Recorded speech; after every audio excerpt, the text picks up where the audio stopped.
Kaibigan, mayroon tayong lapitan ditong tao. Tatanungin natin sila tungkol sa nangyari kila Rosmar at kay ito. Sir. Excuse, magandang hapon, sir. May tatanong lang ako sa iyo, sir. Ano ang reaction mo tungkol doon sa nangyaring pagbaban kila Rosmar dito sa Palawan? Ipagdedeklara sa kanila ng persona ng grata ng Palawan? Sir, ang masasabi ko lang po, ang bagay lang po talaga sa kanila na kasi nang bastos po sila sa mayor ng Coron. Ayan, maraming salamat, sir. Maraming salamat po. Ayan, bagay lang daw po sa kanila kasi nang bastos sila doon sa munisipyo ng Coron. Lalapitan pa po tayong isang ma'am dito. Tatanungin natin tungkol sa reaksyon ng pangyayari doon kay Rendon Labrador at kay Rosemary Tan tungkol sa pagdedeklara ng persona non grata sa kanila sa Palawan. Ma'am, anong masasabi mo tungkol sa anong reaction mo doon sa nangyari kila Rosemary Tan at kay Rendon Labrador dahil sa pagdedeklara sa kanila ng persona non grata sa Palawan? Para sa akin, mali talaga yung ginawa nila. Dapat, kinausap nila muna yung babae, hindi yung dinuro-duro nila, pinuntahan, tapos ang daming eksena na pwede naman nilang kausapin, iupo, para serious na kung may mali yung babae, hindi yung ganun. Ngayon, sila tuloy ang nabash. Ayan. So, tama po ba yung ginawa ng sangguniang ng Palawan, ma'am, para ideklara silang persona non grata? Tama po ba yung desisyon nila? Para sa kanila, kasi lugar nila yun na nabastos, munisipyo nila, tama yun. Apo, kasi hindi lang po Coron sila ngayon buong Palawan na po sila na personal ng grata. So, tama din yun. Tama lang din. Okay, sige, maraming salamat po. Thank you. Ayan, bye-bye. Sige, kukuha pati ng reaction sa ibang mga kababayan natin dito tungkol kay Rosmar at kay Rendon Labrador. Ma'am, excuse po ma'am. Tatanungin ko lang po kayo about kay sa persona non grata na pinarusa kila Rosmar at Rendon Labrador. Ano masasabi niyo po doon tungkol sa nangyaring ganon?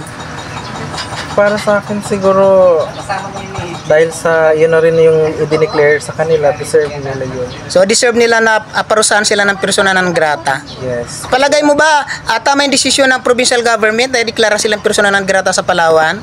Yes, siguro. Kasi nga, masusing pag ano naman yan, di ba? Pag-uusap sa sa office nila para i-declare yung ganyang resolution. Okay, so maraming salamat po. Isang reaction ulit mula sa ating kababayan tungkol kila Rosmar. Excuse me sir, ano masasabi niyo doon sa persona non grata na dineklara sila Rosmar at Rendon Labrador? Thank you po. So ayun po, base sa napanood ko sa Facebook na nagkumalat na video ni Rendon at saka ni Rosmar. So sila ay isa mga sikat na mga vloggers ng Pilipinas. So yun nga, base sa nakita ko sa video, tinuro ni Rendon Labrador ang isa sa mga staff ng munisipyo, which is karapatan natin mga Palaweños na bigyan sila ng anong aksyon na kung saan binigyan sila ng persona non grata na wala na silang karapatan dito pumunta kasi nga parang feeling ko, hindi ko naman talaga na panood yung buong video pero maling-mali talaga yung ginawa nila sa staff ng municipality ng Coron, which is nandor talaga si Rendon at tinanong niya pa yung babae doon kung sino ba daw pinanong malaki ng babae na yon. Tsaka tinanong niya pa kung nagaano ka ba ng lagay. Di ba? Yes. So sa palagay mo tama po yung desisyon ng provincial government sa unang panlalawigan ay deklara sila sa buong Palawan? Yes, tama naman din pero may ibang term din na nagamit sa post yung isang babae na yun na parang may nabasa ako dun sa niya sa post niya na wala man daw sila na ibigay na ni Singkong Duling. So siguro kaya nasabi rin yun ni Rendon na parang humihingi ng lagay yung babae kasi nga dahil sa post na yun. Okay, so maraming salamat sa reaction. Welcome. Bye-bye.